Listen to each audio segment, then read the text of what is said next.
วันที่ 18 พฤศจิกายน 2025 นี้ท่านบรรเพ็ญและท่านนางลัดดาวันผู้อำนวยการคิวรถเมล์สายใต้ได้นำเอาเครื่องบริโภคมามอบให้กองกำลังส่วนสนามกองพันใหญ่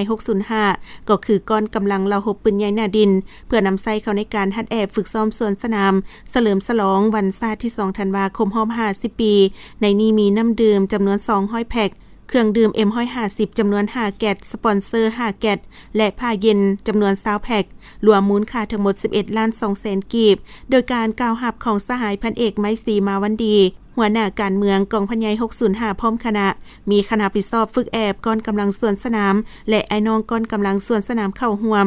สหายพันเอกไม้ศรีมาวันดีได้กล่าวแสดงความขอบใจ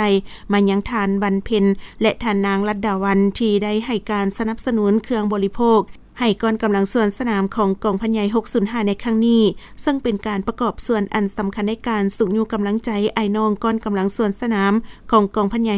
605 เพื่อเข้าร่วมแสดงการเดินขบวนส่วนสนาม